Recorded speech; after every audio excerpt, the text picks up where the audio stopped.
গরিবের ঘরে জন্ম নিয়ে বড় লোকের ভাব দেখায়, এই পোলাপানের দুঃখে আর কি বলবো।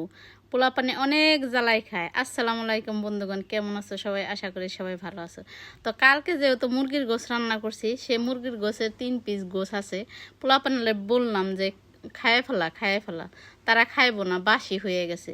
তো আমিও বুদ্ধি খাটায় মানে 3 পিস গোশ ছিল, তো সেটাই আমি আজকে মানে স্পেশাল ভর্তা করব। তো একটা পাত্রে দিয়ে দিলাম একটু সর্ষের তেল, 4টা শুকনো মরিচ, আর এখানে দিয়েছি পেঁয়াজ আর রসুন। তো এইগুলো একটু নেড়ে চেড়ে ভাজা ভাজা করে নিব। আর পোলাপানের মানে এই ভর্তা মানে খাওয়ার পরে বলতেছে আরও ভর্তা কই। তো 3 পিস গোছও আমি একটু ঝুরঝুরে করে ভেজে নিচ্ছি। আর এখানে দিয়ে দিচ্ছি সেই বিলাতি সস পাতা। তো পোলাপান মানে কি বলবো, গোস্ত তো খাবি না, ঠিক আছে, তোর বাপ পেয়েছে সব খাইয়ে নিল। এত মজা হয়েছে এই ভর্তাটা, মানে অসাধারণ, অমৃত অমৃত হয়ে গেছে এই ভর্তাটা। তো তোমরাও বাসায় ট্রাই করে দেখো যে অমৃত হয়ে যাব। পোলাপান তো চেটেপুটে খাবে, বড় ছোট সবাই একদম হাত চেটেপুটে খেয়ে নিবে। তো আমিও মাখা ঝাঁকা করে তারপরে এক ফালটা লেবু চিপড়ে এক পাটা ভাত খেয়ে নিলাম।